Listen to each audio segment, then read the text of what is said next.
seleksi SD, SD, SMA, dan TBI. Yang saya hormati teman-temanku dari SD, TBI, dan SMA. Mudah-mudahan antum semua diberikan kesehatan. Mudah-mudahan antum semua rezekinya diberkahi oleh Allah. Mudah-mudahan keluarganya selalu diberikan rahmat barokah yang melimpah. Amin. Dan selalu dinaungi inayah dan hidayah Allah Subhanahu wa taala. Kami mengucap terima kasih kepada teman-teman SMA dan TBI yang wa'ala alihi wa sahbihi ajma'in amma ba'du. Yang terhormat Kepala SD Al-Irsyad Kota Tegal, yang terhormat para narasumber Ustaz. Tidak dikatakan bersyukur kepada Allah jika dia tidak berterima kasih kepada sesamanya. Asatidzah dan ustazah yang dirahmati oleh Allah Subhanahu wa taala, daurah kali ini yang diberi nama Daurah Rabbi Tahfidz diselenggarakan dengan tujuan yang pertama adalah untuk memotivasi pengajar Al-Quran bahwa kedudukan pengajar Al-Quran sangat berharga dan sangat mulia, baik itu di dunia ataupun di akhirat. Rasulullah SAW bersabda, khairukum man ta'allama al-Qur'ana wa 'allamah. Sebaik-baik kalian adalah orang yang mempelajari Al-Quran dan juga orang yang mengajarkannya. Asatidzah dan ustadzah rahimakumullah, kami menyadari bahwa kegiatan daurah ini masih banyak kekurangan dari segi persiapan, pelaksanaan, dan lain sebagainya. Kebetulan seperti yang kita tahu, kita memang sedang berada di awal tahun ajaran baru, di mana kegiatan-kegiatan awal tahun memang sedang full-fullnya, yang mana banyak tenaga, waktu, dan pikiran yang harus dibagi untuk kegiatan lain awal tahun. Namun demikian, kami berusaha semaksimal mungkin menyajikan kegiatan daurah ini dengan baik. Kami mohon maaf atas segala bentuk kekurangan yang ada. Terima kasih atas kehadiran asatidzah dan ustadzah sekalian. Dan kemudian mari kita panjatkan doa kepada Sang Pencipta dan mengawalnya dengan membaca Ummul Quran. Al-Fatihah. Bismillah.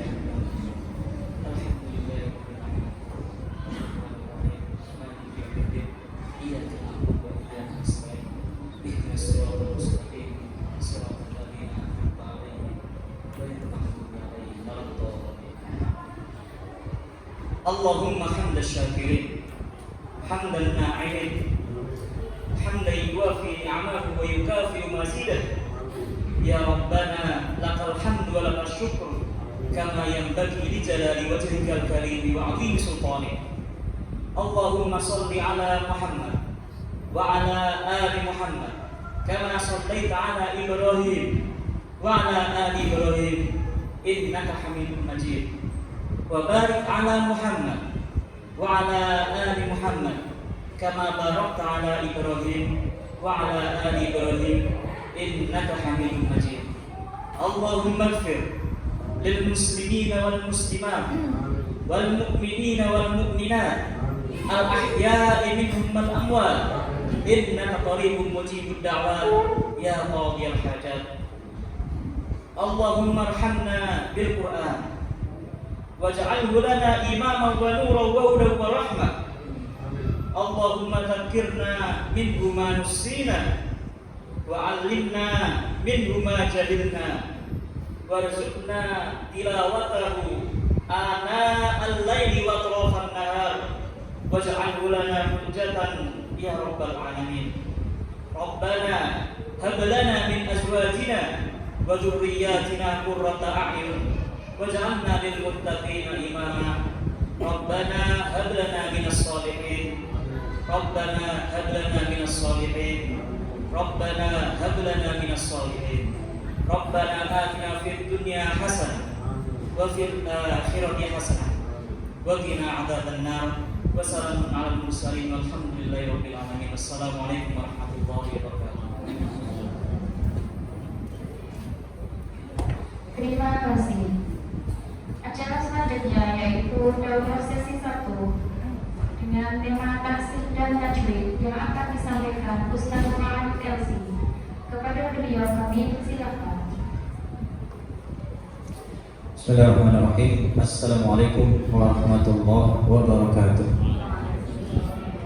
Alhamdulillah hamdan katsiran thayyiban mubarakan fi kama yuhibbu rabbuna wa yarda. Asyhadu an la ilaha illallah wahdahu la syarika lah wa asyhadu anna Muhammadan abduhu wa rasuluh la nabiyya wa la rasula ba'dah.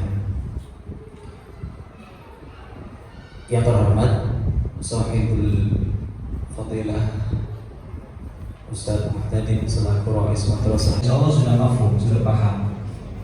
Tapi kaitannya dengan adanya daurah ini adalah untuk mencoba kita menseragamkan antara unit 1 dengan unit yang lainnya di bawah naungan perguruan Al-Irsyad Kota Tegal ini dalam rangka mensukseskan program tahfidz di setiap unitnya.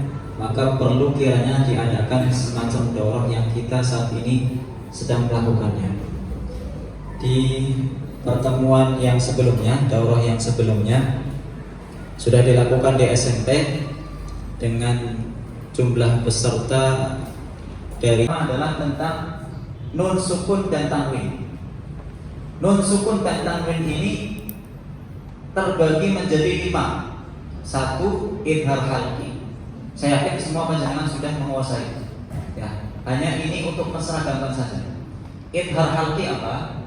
Apabila ada nun sukun atau tanwin bertemu dengan salah satu huruf idhar halqi, apa saja? Alif, ha, ain, ghain, ha, kha, ha. Alif, ain, ghain, ha, kha, ha. Ada 6. Itu sudah tercantum di dalam layar tuh. Kalau nggak jelas, mohon maaf sekali, layarnya tabrakan sama cahaya dari luar. Jadi ini yang pertama, idhar halqi. Contoh, langsung ke contohnya agar kita lebih memahami. Man amana. Maka nggak boleh kita membacanya man amana, harus jelas. Man amana. Nggak boleh juga dimum man amana, nggak boleh. Harus jelas man amana. Ya, lanjut. Yang kedua, minhu. Contoh yang kedua, minhu. Bacanya harus jelas juga. Minhu. Gak boleh mantul, karena nun ini bukan huruf qalqalah. Sebagian orang membacanya mantul. Minhu. Karena terbawa kebiasaan. Sebab mungkin belum belajar ilmu tajwid juga, hanya mendengar saja dan belum terbiasa lisannya mengucapkan yang benar. Akhirnya terbawa mantul. Harusnya minhu dibaca minhu. Itu harus dijelaskan. Kenapa dibaca jelas? Karena ada nun sukun bertemu dengan ha. Ha ini salah satu huruf idhar halqi. Contoh yang lain, ghafurun halim. Ghafurun tanwin bertemu dengan ha. Ini namanya idhar halqi. Gak boleh ghafurun halim. Ghafurun itu kan mantul.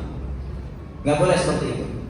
Sami'un alim. Unna gak boleh. Nah, jelas itu. Kemudian yang kedua, idgham bi gunnah. Apabila ada nun sukun atau tanwin bertemu dengan huruf-huruf idgham bi gunnah, ya, nun, mim, wawu. Ada ya, nun, mim, wawu disingkat menjadi yanmu. Yanmu panjang. Contohnya langsung saja. Nah, langsung ke contoh biar kita langsung paham. Nun sukun bertemu dengan nun. Di contoh yang pertama, min nurin. Nun sukun bertemu dengan nun. Ini nggak ada ya. Ini kelihatan nggak? Nggak kelihatan juga ya. Min nurin. Kemudian gunnah artinya dengung. Setelah dimasukkan, dijadikan satu. Cara yang kedua harus didengungkan, ditahan menjadi min nurin. Nah ini yang mungkin banyak luput dari kita. Masuknya dia mungkin sudah, tapi nahannya ini yang belum. Nah ini yang harus kita kuasai sehingga dengan kita mengajarkan ke anak kita bisa sesuai dengan kaidah tajwidnya. Ditahan min nurin. Contoh yang berikutnya yang lebih berbeda. Tadi kan nun dengan nun, sekarang nun dengan mim. Mana'an. Nun sukun bertemu dengan mim. Maka karena dimasukkan menjadi mana'an. Nah hanya 2 harokat. 2 harokat ya, bukan 2 rakaat. Kalau 2 rakaat nanti kelamaan. 2 rakaat gak kuat nafasan juga. Mana'an. Berikutnya contoh yang lain, man yakulu berubah menjadi cara bacanya may yakulu. Contoh yang lain, nun yang terakhir itu min waliyyin wala nasir. Cara membacanya karena itu ada idgham bi gunnah, min waliyyin wala nasir. Min waliyyin wala nasir. Itu ditahan. Yang pertama dimasukkan, kemudian ditahan. Nah, ditahannya ini yang mungkin diantara kita masih luput. Nanti kita akan coba praktekkan bersama-sama dan akan ketahuan kalau kita baca bersama-sama. Sebagian ada yang cepat tidak tahan, berarti itu belum mempraktekkan nahannya. Masuknya mungkin sudah. Selanjutnya Ustaz. Nah, dalam idgham bi gunnah ini ada pengecualian. Dan pengecualian ini hanya ada di beberapa kata saja dalam Al-Quran. Yang ketiga idgham bila gunnah. Ini kebalikannya idgham bi gunnah. Kalau idgham bi gunnah mendengung, bila gunnah tidak mendengung, hanya masuk saja. Contoh langsung. Oh ya, idgham bila gunnah hurufnya ro saja dan la. Ro dan la, atau dibalik la dan ro disingkat menjadi la ron. Kalau yang pertama idgham bi gunnah yanmu, idgham bila gunnah la ron. Ya. Contoh man lam dibaca menjadi man lam, langsung masuk ke huruf lam. Ikhfa hakiki. Nah, ikhfa hakiki ini apabila ada nun sukun atau tanwin bertemu dengan huruf-huruf ikhfa hakiki. Huruf-hurufnya ikhfa hakiki adalah selain dari hurufnya idgham halqi, idgham bi gunnah, idgham bila gunnah dan iqlab. Sisanya masuk ke ikhfa hakiki. Huruf hijaiyah ada berapa Bapak Ibu? 29 apa 28? Nah istilahnya 28 atau 29? Coba dihitung. Ada yang 28, ada 29. Alif, ba, ta, ta, jim, ha, kha, da, ro, za, sin, shin, sod, dot, to, dho, fa, qaf, kaf, la, ma, wa. Hah? Ayo belum? Ulangi lagi coba, saya jadi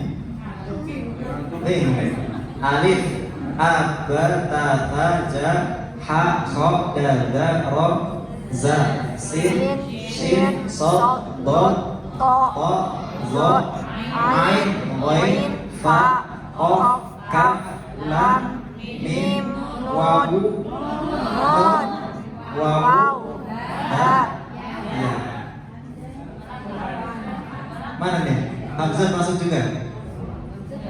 Dihitung 29 jika hamzah dan alif disatukan menjadi satu makna.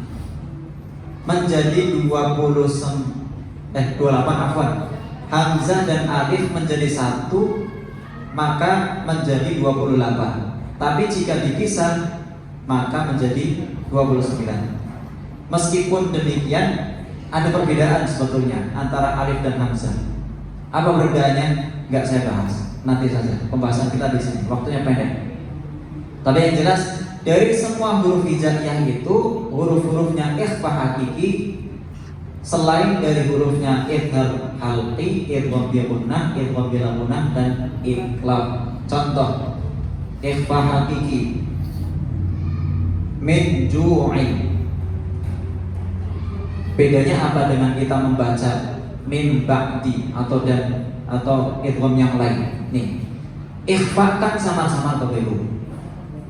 Cara kita mengucapkan huruf ikhfa hakiki atau bacaan ikhfa hakiki, ketika kita mengucapkan nun, lidah kita siap-siap mengucapkan huruf setelahnya. Contoh min ju'in, kita mau mengucapkan nunnya ini gak jelas nun banget, bukan min ju'in tapi min ju'in. Atau contoh yang lain, yang tiku, bukan kita mengucapkan yang tiku tapi yang tiku, bukan yang tiku. Coba jangan perhatikan contoh yang pertama dan yang kedua. Yang pertama yang tiku, yang kedua yang tiku. Mana yang ikhfa? Satu atau dua? Dua. Kenapa? Karena samar-samar. Itulah yang disebut dengan ikhfa. Samar-samar. Cara prakteknya kita siap-siap lidah kita mengucapkan huruf ikhfa hakiki. Contoh yang lain.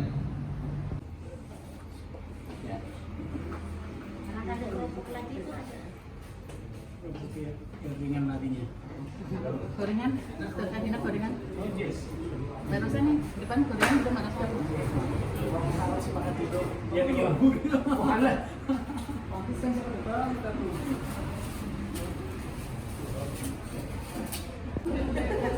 Dikit aja.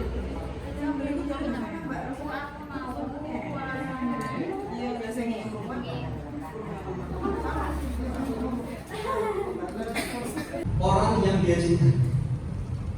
Begitu pula dengan agama. Allah Subhanahu wa Ta'ala perintahkan apapun itu, seorang muslim yang hakiki gak usah tanya lagi pahalanya berapa, hikmahnya apa, faedahnya melakukan itu apa. Tapi di atas kepalanya samina wa ta'na. Apa yang diperintahkan dalam agama dia taat. Jangankan terhadap Allah Subhanahu wa Ta'ala, terhadap orang yang kita cintai di rumah saja, istri kita, suami kita, apapun yang dia inginkan, kita berusaha untuk mengambilkannya. Bukan demikian, kalau apa? Atau ibu-ibu malam-malam jam 12 ingin merasakan tahu gejrot. Bapaknya yang mencintainya, dia senantiasa mengambilkan. Caranya gimana Pak? Jam 12 malam. Apalagi kondisi istrinya sedang hamil. Katanya orang hamil itu kadang-kadang harus sampai menikah. Insya Allah disegerakan. Katanya orang-orang yang atau wanita-wanita yang sedang mengidam itu, apa yang diinginkan maunya ditepati langsung di situ. Tapi kok kadang-kadang tuh beberapa orang, anak pernah lihat di video, yang diinginkan tuh mulai aneh-aneh itu. Bukan barang-barang lagi atau makanan-makanan lagi. Dia ngidam, ingin suaminya berenang di kali. Kalau bapak-bapak sudah pernah disuruh berenang di mana, Pak? Beriman kepada malaikat-malaikat, beriman kepada kitab-kitabnya, beriman kepada para rasul. Dan ini terkandung pada rukun iman yang 6. Di situ ada takdir, qada, tentang hari kiamat. Dan hal ini merupakan garis pembeda antara keimanan dan juga orang-orang kafir. Orang-orang yang kafir, orang-orang di luar sana yang tidak mengerti agama, tidak mengimani satupun yang ada dalam rukun iman. Yang dimana rukun iman rata-rata adalah perkara-perkara yang gaib. Dan yang pertama, beriman kepada Allah Subhanahu wa Ta'ala. Bagaimana kita mengimani kepada Allah Subhanahu wa Ta'ala sedangkan kita tidak melihatnya? Kemudian beriman kepada kitab-kitab Allah yang Allah turunkan. Kemudian beriman kepada malaikat-malaikat Allah Subhanahu wa Ta'ala dengan tugas-tugasnya. Kita tidak mengerti nanti meninggal dunia apakah dibangkitkan atau tidak. Bagaimana bisa mengerti tentang itu? Bagaimana kita percaya bahwa setiap amalan kita itu akan dicatat, baik kebaikannya dicatat oleh malaikat mencatat kebaikan, baik keburukannya dicatat oleh malaikat mencatat amal keburukan. Nah, kalau bukan iman ini, para ustaz maupun ustazah, seorang itu tidak akan percaya. Kemudian mengimani tentang takdir apalagi, beriman kepada hari kiamat apalagi. Iwatu iman azabullah jami'an. Maka seorang muslim adalah senantiasa dia beriman kepada Al-Quranul Karim dan apa yang ada di dalamnya. Dan yang diantaranya tentang kandungan isi Al-Quran adalah tentang akidah. Kemudian tentang syariat, tentang hukum-hukum. Bapak Ibu yang dirahmati Allah Subhanahu wa Ta'ala, Al-Quranul Karim berisi larangan-larangan yang harus dijauhi oleh seorang manusia. Al-Quran juga berisi tentang perintah-perintah yang hendaknya dikerjakan oleh seorang manusia. Pertanyaannya, lebih susah mana? Mengerjakan perintah atau menghindari larangan? Lebih susah mana? Hah? Menghindari larangan? Sorry? Atau mengerjakan perintah lebih susah mana? Kalau seseorang dikatakan dilarang meminum air keras atau khamar, mudah tidak Pak? Yang halal banyak, ada kopi, ada Fanta, ada Coca-Cola, ada air putih. Yang halal banyak. Menghindari larangan itu sangat mudah. Namun jika diminta untuk mengerjakan sholat 5 waktu, masya Allah, 5 waktu saja. Ya minimal nyicil dulu lah. Kan gitu. Ya. Dan bahkan Allah Subhanahu wa Ta'ala itu pernah diminta oleh Rasulullah SAW untuk mempermudah syariat sholat ini. Di dalam peristiwa apa? Isra Mi'raj. Yang dulunya rakaat sholat ini luar biasa, banyak sekali. Diturunkan lagi. Sampai 5 saja Nabi Muhammad masih tegur. Niscaya umatmu masih terlalu berat mengerjakannya. Betul. Sholat asar, masya Allah, masih pada sibuk-sibuknya bekerja. Sholat maghrib lagi banyak-banyaknya sinetron tayang, kan gitu. Sholat subuh apalagi? Sholat isya udah ngantuk kan? Sholat subuh bangun aja jam 6. Kan gitu. Tapi insya Allah untuk kaum muslimin, apalagi para asatidzah al-irsyad, insya Allah jauh dari hal-hal yang begitu. Salat 4 waktu terus insya Allah. Iwat iman azabullah jami'an, sehingga mengerjakan perintah dan meninggalkan larangan berat mana? Rasulullah SAW bersabda, "Ma nahaitukum anhu fastanibuhu wa ma amartukum bihi fa'tu minhu." Kalimat terakhirnya apa? Mastatut. Mana kalimat mastatut berada? Terhadap perintah yang harus dikerjakan atau larangan yang harus ditinggalkan? Terhadap perintah yang harus dikerjakan. Apapun yang aku larang atas engkau, tinggalkanlah semuanya. Perbuatan zina, berjudi, berbohong, dan juga yang lain. Ini hal-hal yang dilarang agama. Seluruhnya dikerjakan. Apakah ada toleransi? Apa ada tawar menawar? Mungkin larangan memakan daging misalkan, di situ ada uzur misalkan, karena tidak ada makanan yang lain kecuali harus makan itu. Kalau tidak kita akan kelaparan serta meninggal. Bisa jadi. Tapi di waktu-waktu terpepet. Kan gitu.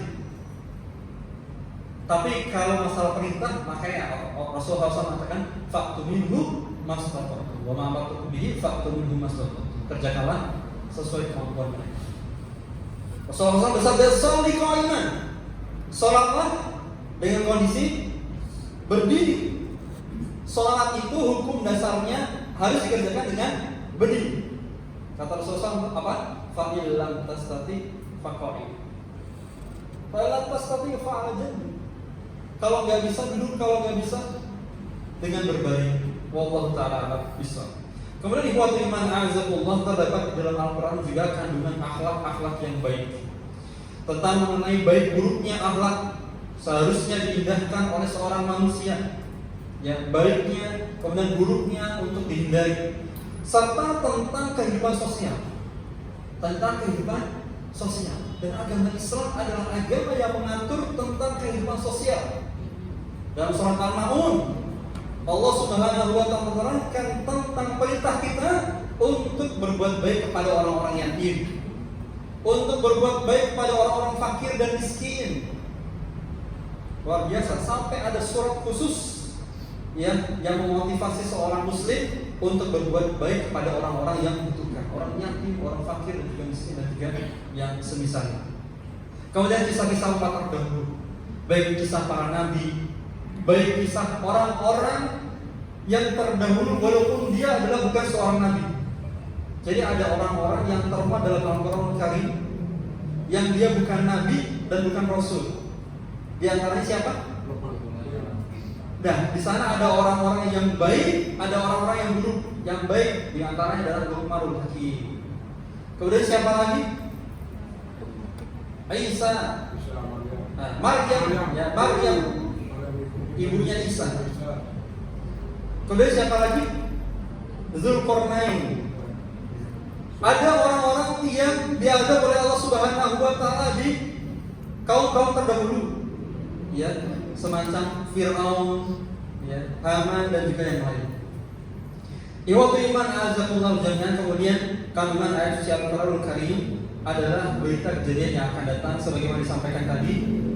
Berita tentang hari kiamat, kemudian berita-berita tentang kiamat, alam kubur dan juga yang lainnya.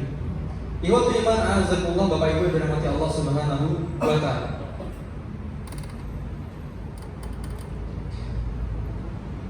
Yang kita akan sampaikan di sini berkaitan dengan motivasi mempelajari Al-Quran.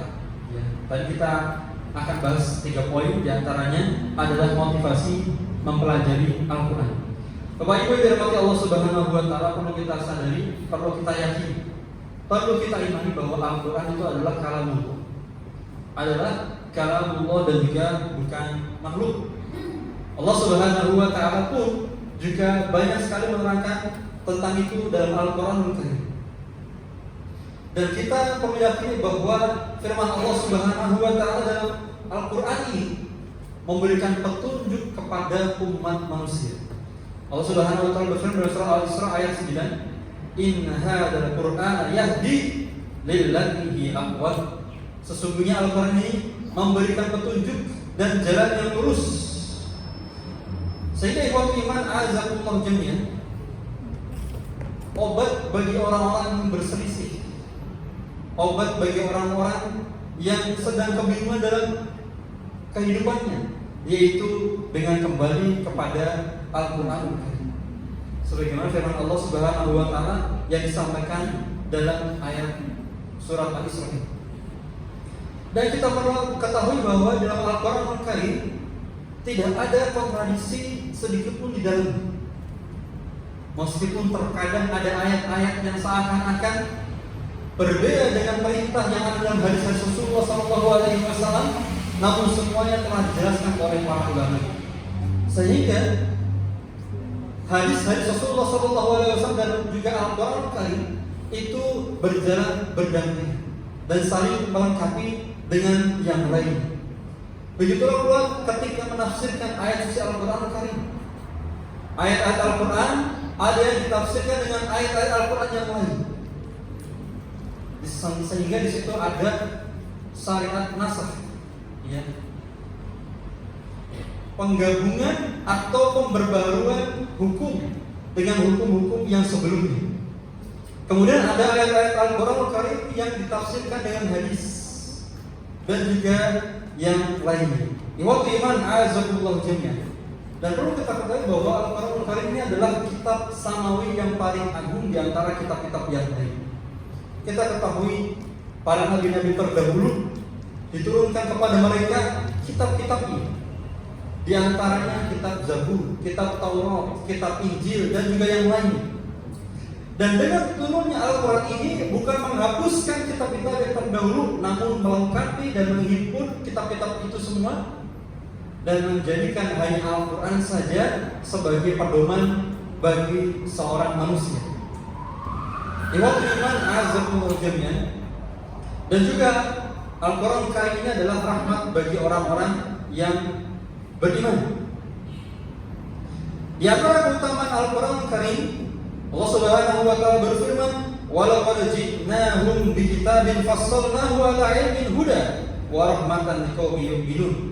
Dan sesungguhnya kami telah mendatangkan sebuah kitab yaitu Al-Quran kepada mereka yang kami telah menjelaskannya atas dasar pengetahuan kami menjadi petunjuk dan rahmat bagi orang-orang yang beriman.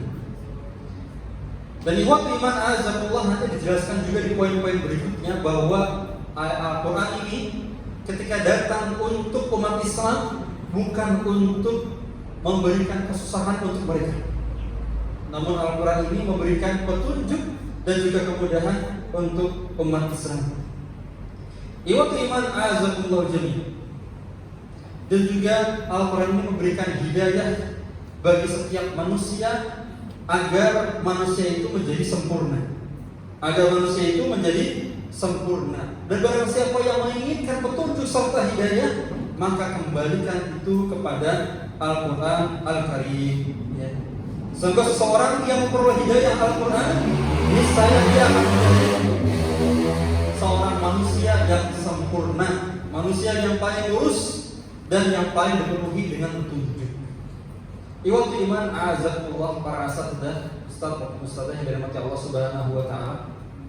Kemudian yang berikutnya yang membawa kita untuk menyadari bahwa Al-Quran ini adalah sangat indah, yaitu dengan kita mengerti tentang sejarah. Dan juga sudah bukan rahasia dan bukan barang yang asing tentang sejarah turunnya Al-Quran Al-Karim, yang tidak asing ataupun tidak jauh dengan beberapa kejadian yang terjadi ketika Nabi Muhammad SAW diberikan wahyu. Nabi Muhammad SAW diberikan wahyu di mana? Di dalam Gua Hira. Pada umur berapa, Pak? Pada umur 40 tahun. Jadi sebetulnya itu dijalani oleh Nabi Muhammad SAW. Dan dakwahnya di Mekah itu adalah dakwah yang penuh dengan cercaan dan godaan serta gangguan kaum musyrikin. Dan di antara gangguannya adalah dilakukan oleh saudaranya sendiri, pamannya sendiri, yaitu Abu Lahab.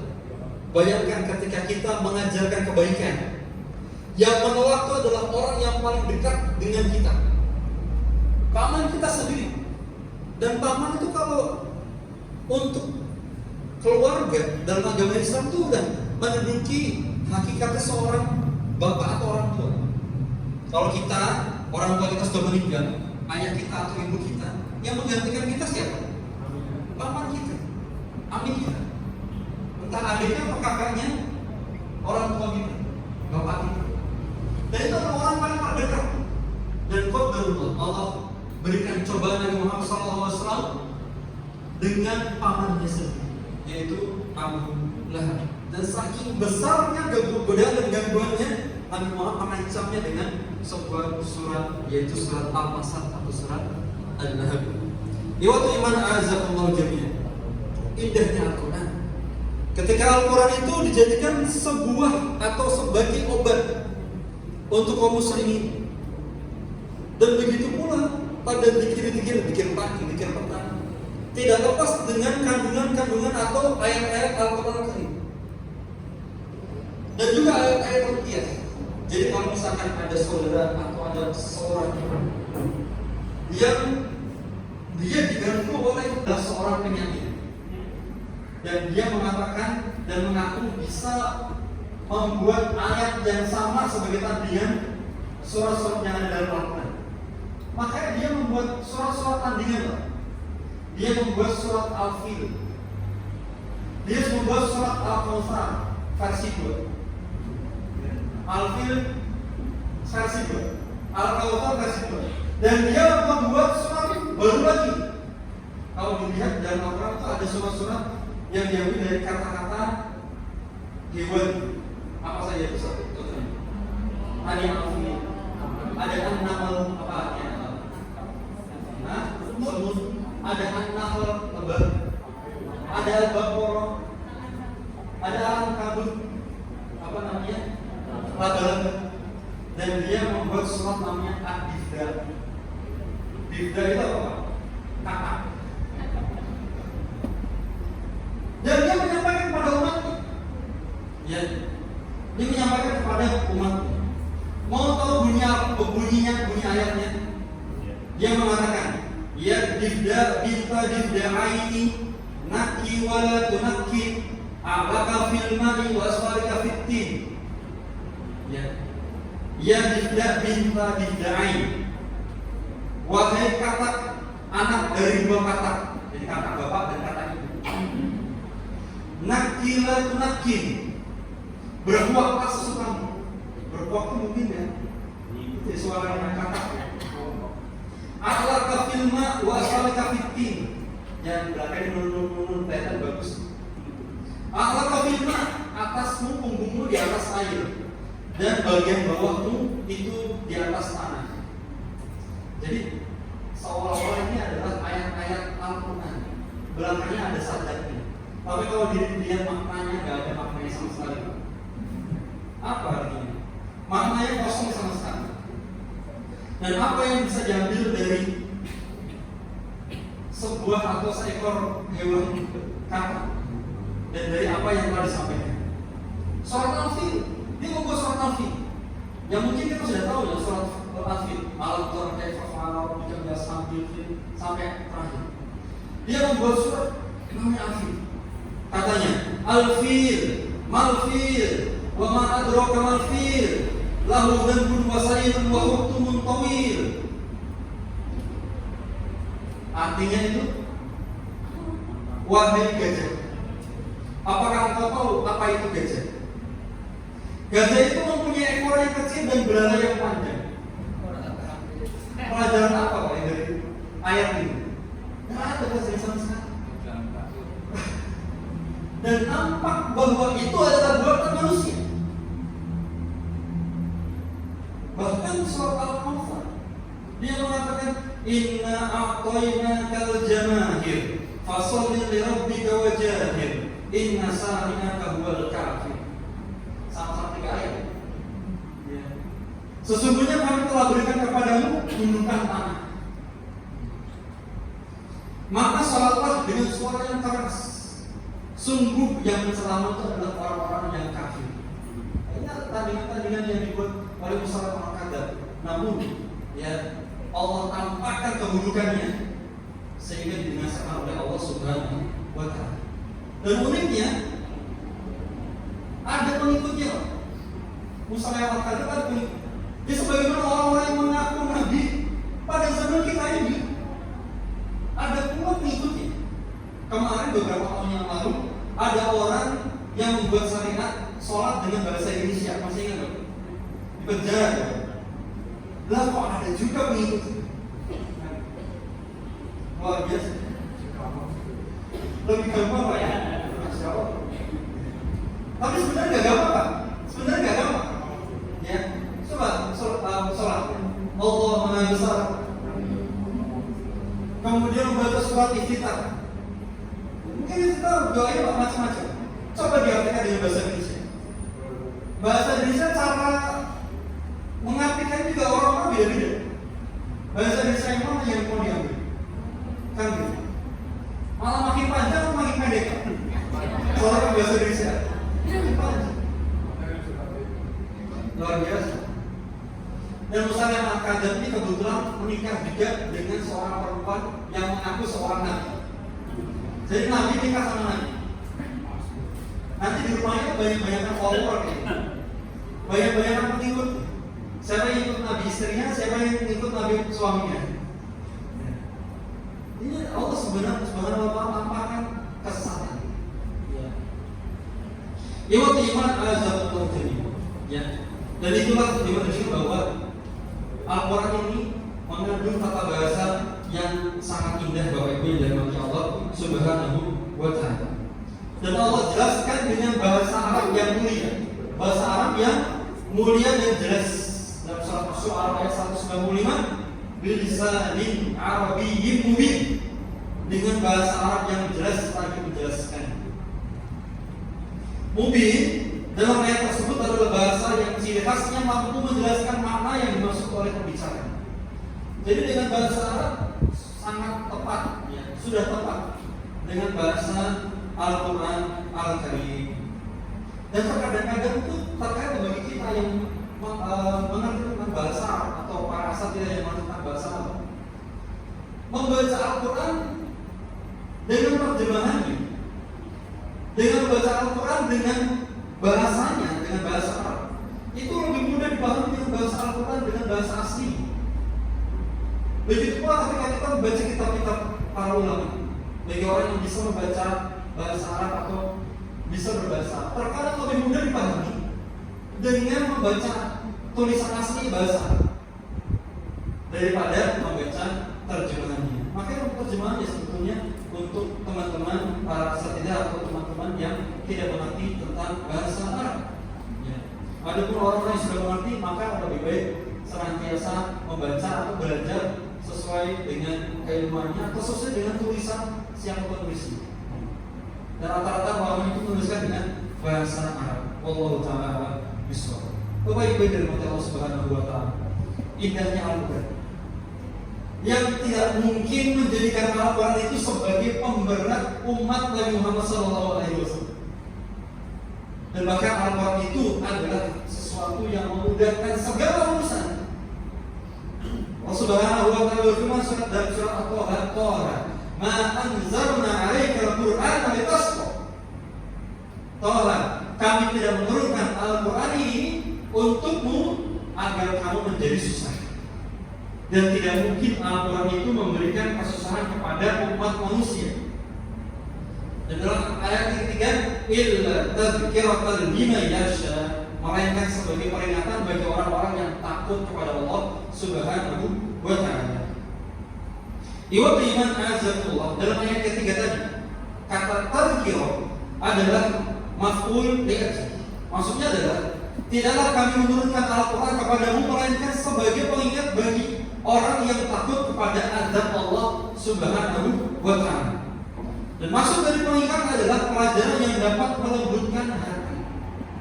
Dengan ayat-ayat Al-Quran Karim, dengan perintah-perintah yang ada di dalamnya dan juga larangan-larangannya, sejatinya menjadikan seorang itu lembut hati, sehingga dia dapat mentaati perintah dan menjauhi larangannya dengan mudah. Iwatu iman azakullah jami. Dan begitu pula Al-Quran itu dijadikan sebagai pengingat. Allah Ta'ala berfirman, "Fadzakir bil Quran may yakhafu wa'id." Dan ingatkanlah, berilah peringatan dengan Al-Quran untuk orang-orang yang takut ancamanku. Iwatu iman azakullah jami. Kemudian firman Allah yang lain dalam surat Yasin, "Innama tunziru man ittaba'a dzikra wa khasyiyar rahmana bil ghaib." Sesungguhnya kamu hanya memberi peringatan kepada orang-orang yang mau mengikuti peringatan dan yang takut kepada Tuhan yang Maha Pemurah walaupun dia tidak melihatnya. Maka berilah mereka kabar gembira dengan ampunan dan pahala yang mulia. Sehingga iwatu iman a'azakumullah jami'an, petunjuk-petunjuk dalam Al-Quran Al-Karim sejatinya adalah memberikan kemudahan untuk umatnya, memberikan kelembutan hati untuk membacanya, agar dia mudah dalam mentaati perintah Allah Subhanahu wa Ta'ala dan menjauhi larangan. Kemudian Bapak Ibu dan Hadirin Allah Subhanahu wa Ta'ala, hal yang kedua yang ingin sampaikan, yaitu keutamaan menghafal Al-Quran. Keutamaan menghafal Al-Quran. Banyak sekali keutamaan-keutamaan tentang menghafal Al-Quran. Ya, banyak sekali keutamaan-keutamaan tentang menghafal Al-Quran. Nah, ini nggak tampil gambar.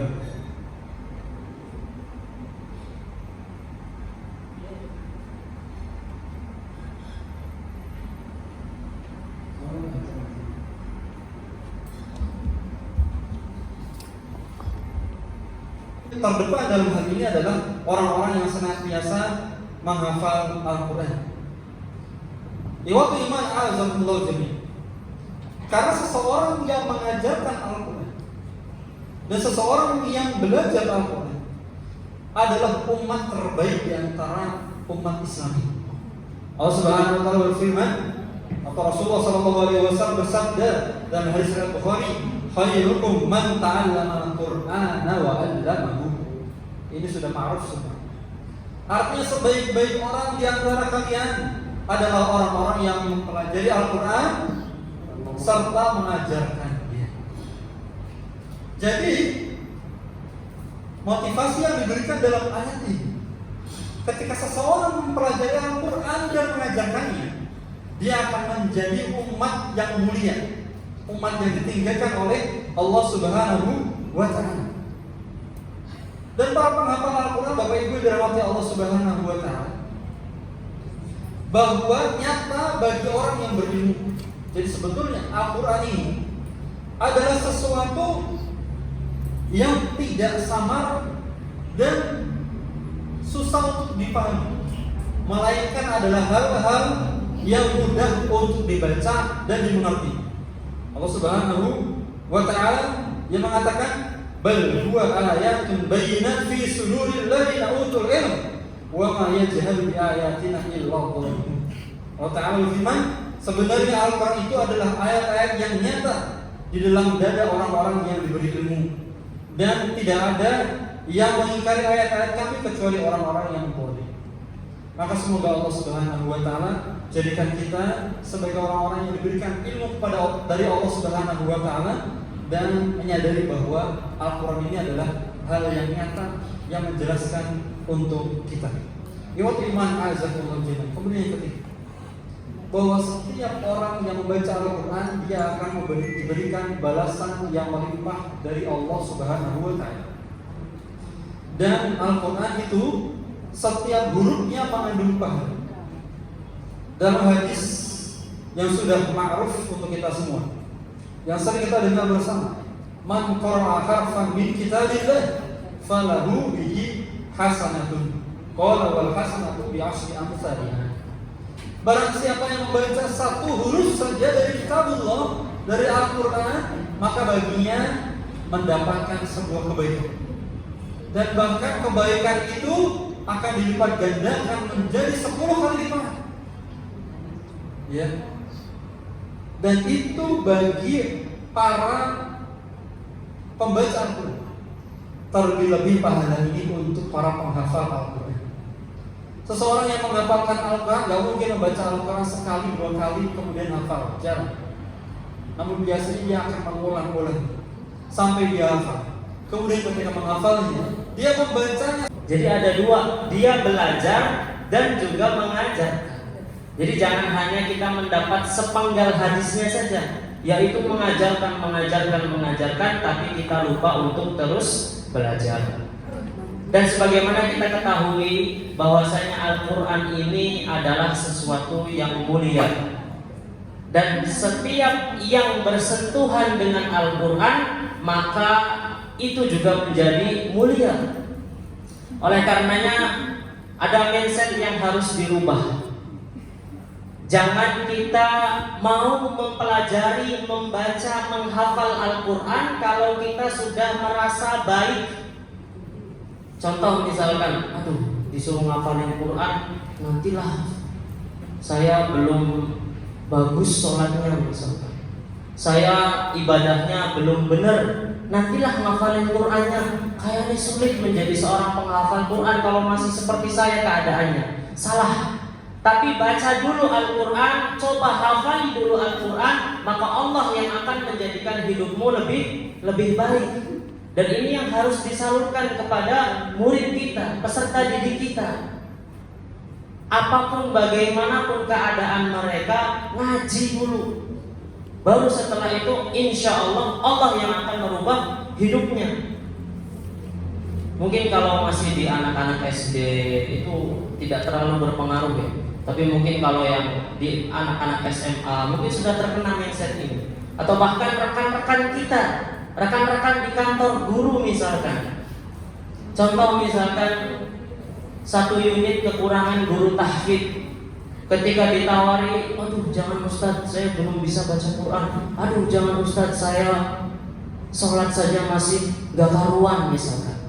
Maka harus dirubah mindsetnya. Antum baca Al-Quran terlebih dahulu, menghafal Al-Quran terlebih dahulu, berinteraksi dengan Al-Quran terlebih dahulu, maka insya Allah Allah yang akan mengubah antum menjadi lebih baik. Ini sebagai pembuka dari sesi yang ketiga ini. Maka dari sini ana mengingatkan diri ana pribadi dan kepada kita semua, marilah senantiasa kita selalu belajar mempelajari Al-Quran.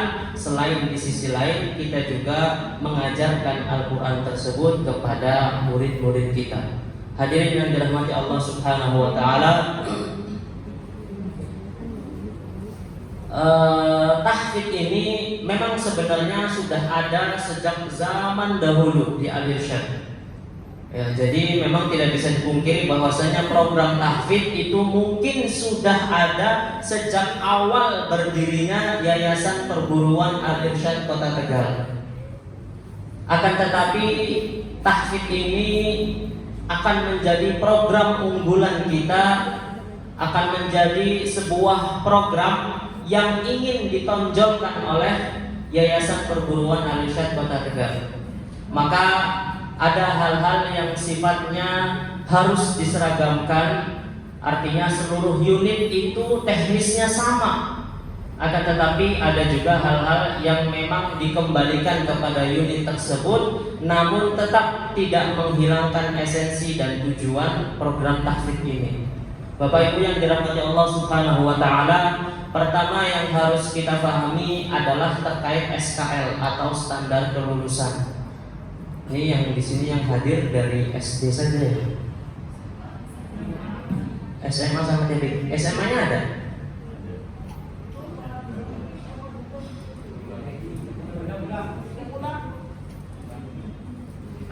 Ada perwakilannya. Kayaknya yang ikhwan ini dari SD sama TBG aja ya.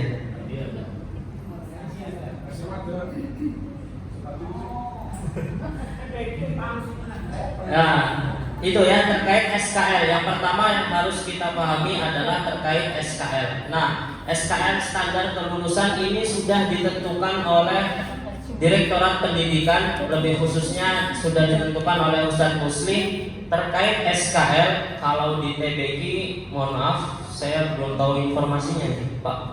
Akan tetapi insya Allah sudah ada SKL-nya. Artinya seorang siswa dalam 1 tahun ketika masih TBK, dia apakah dalam berapa bulan bisa lancar membaca Al-Quran. Ketika sudah mulai jilid yang besar, berapa bulan selesai membaca Al-Quran. Itu harus ada SKL ini, harus ada standar kelulusan. Karena supaya program kita itu berjalan dengan lancar, kita harus punya standarnya dulu. Goalnya itu bagaimana, baru kemudian kita berproses. Nah, setahu anak yang SD ini Ustadz Muslim menetapkan SKL-nya untuk TICC 5 juz. SKL SD TICC 5 juz. Adapun SD unggulan atau TNP itu 3 juz.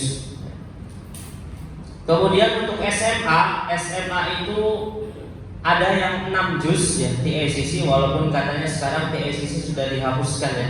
Tidak ada lagi TICC dan unggulan. Tetapi ini anak bacakan yang kemarin yang ketika dari Ustadz Muslim itu TICC 6 juz, kemudian unggulannya 3 juz. Nah, hal-hal ini yang harus disamakan. Artinya SD seorang siswa dari kelas 1 sampai kelas 6 ketika dia memilih TICC, maka target capaian yang harus dia hafal adalah 5 juz.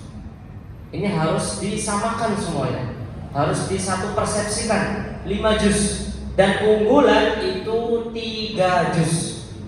Termasuk juga harus disamakan, tapi ini persamaannya sifatnya internal.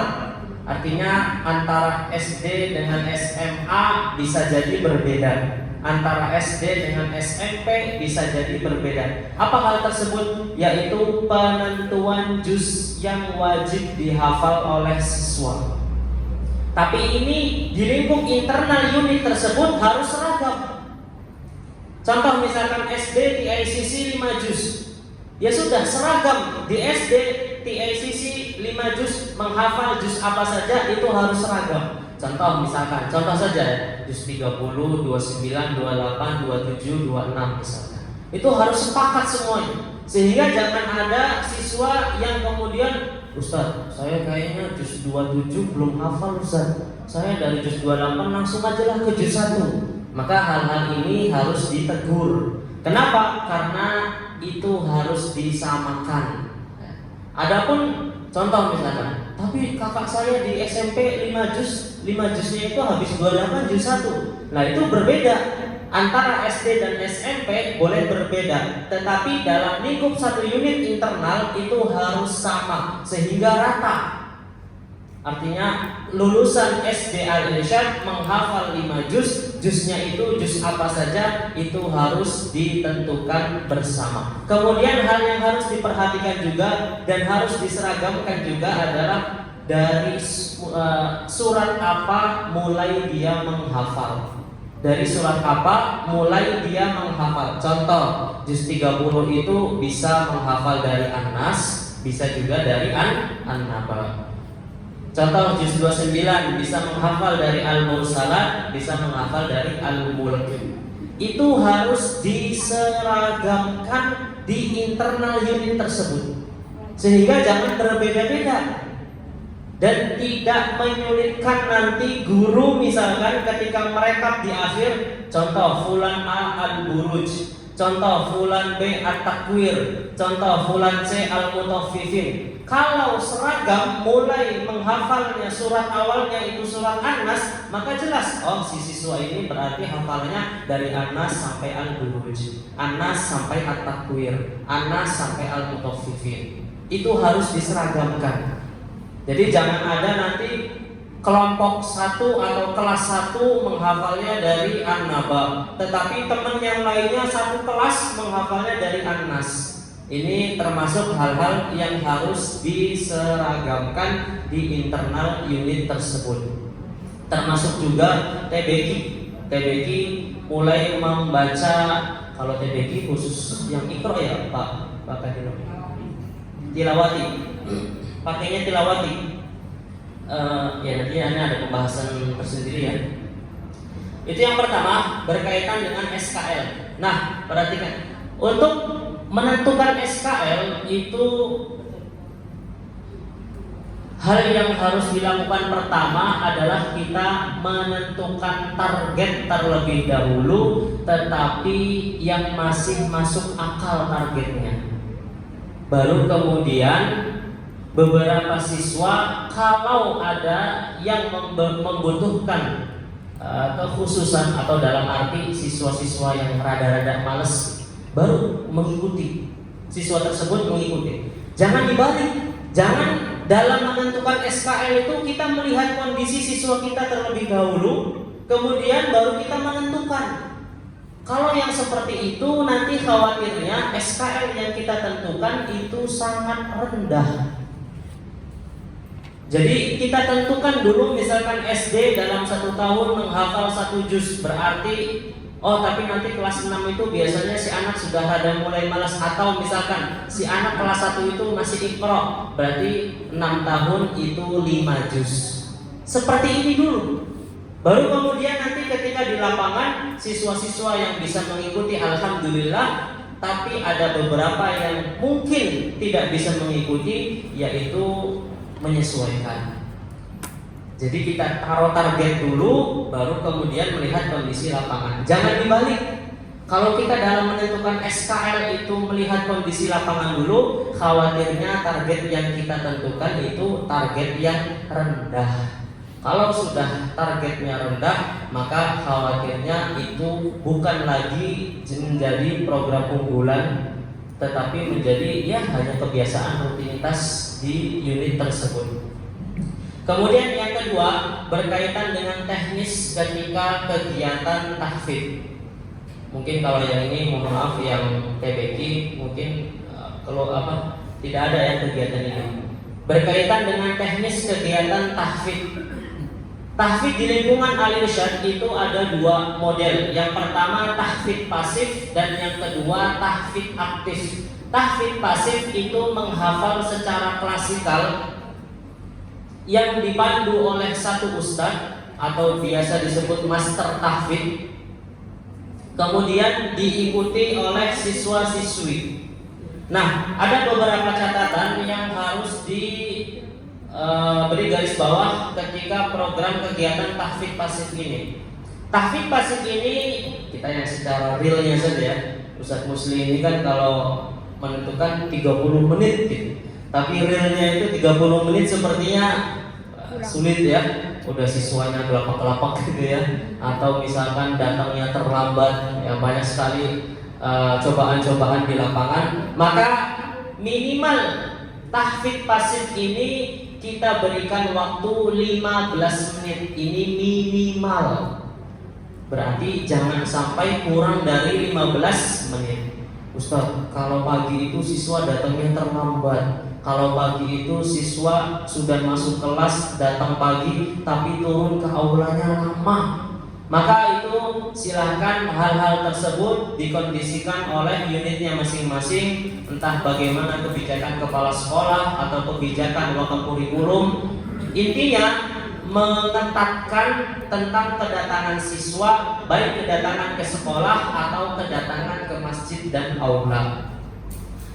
Pada intinya tahfidz pasif ini harus diberikan waktu minimal 15 menit.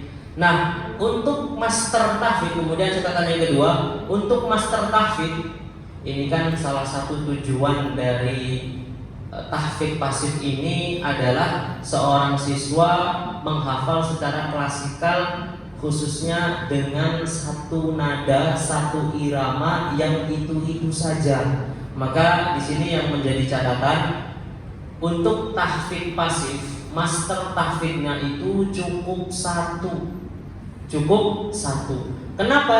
Tujuannya adalah supaya siswa itu hafal dengan satu nada, dan itu insya Allah lebih memudahkan sehingga si anak itu memiliki nada yang khusus. Ya, ini memang masih keinginan ya, tahap keinginan kami itu siswa Al-Irsyad itu nadanya semua sama serentak.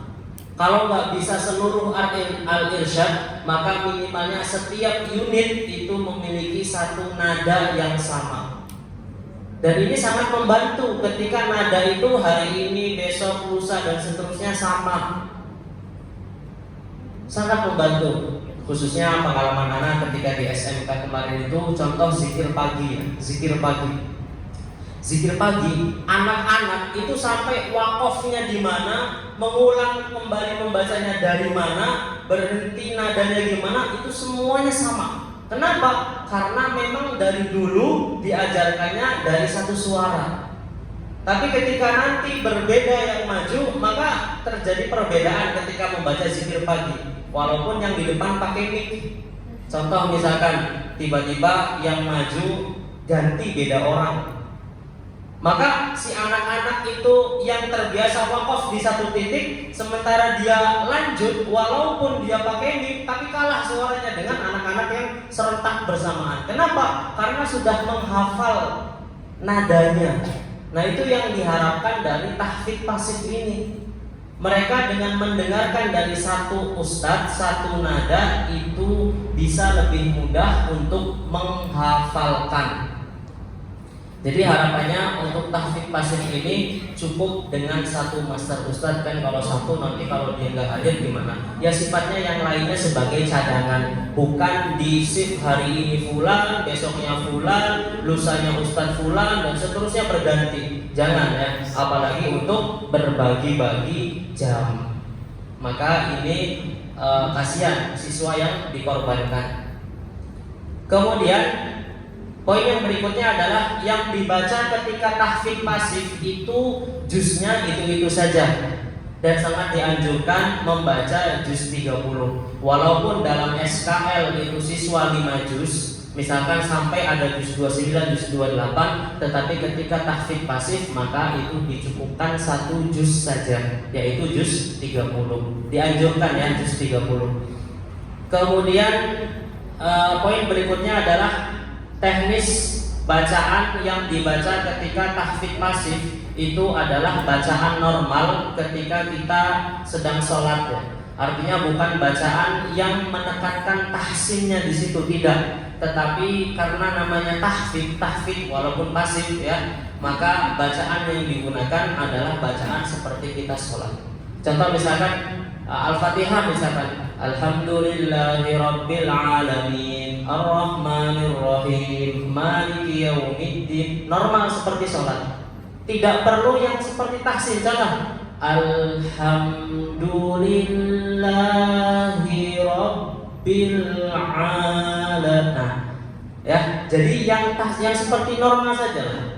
Jadi tidak terlalu pelan dan tidak terlalu cepat, karena tujuan kita adalah tahfidz bukan tahsin. Kemudian ketika kegiatan tahfidz pasif itu pastikan seluruh siswa memegang mushaf Al-Quran. Pastikan seluruh siswa memegang mushaf Al-Quran dan mereka sambil membacanya. Dan guru-guru murabbi tahfidz ini tugasnya adalah berdiri, memantau, melihat, mengawasi para siswanya. Kalau ada di antara mereka yang bercanda atau tidak membaca atau malah ngobrol, maka guru berhak menegurnya. Jadi kalau kegiatan tahfidz pasif itu guru-guru murabbi tahfidz panjenengan semua itu berdiri sambil mengawasi siswa, bukan ikut duduk kemudian ya membaca iya, tetapi diselingi dengan sambil mengawasi para siswanya. Terkadang kita kan kalau misalkan mendengar, Masya Allah master tahfidznya ini suaranya enak banget gitu, akhirnya yang pengen nyaman duduk sambil baca Quran, ikut membaca apa yang dibaca oleh Ustadz master tahfidz tersebut. Tetapi siswanya dia nggak baca, atau siswanya bengong, atau kalau masih pagi biasanya itu masih ngantuk misalkan. Maka tugas dari guru murabbi tahfidz ketika tahfidz pasif adalah memantau siswa-siswinya agar ikut membaca Al-Quran. Kemudian yang kedua adalah yaitu tahfidz aktif. Jadi kalau tadi yang pertama tahfidz pasif, yang kedua tahfidz aktif.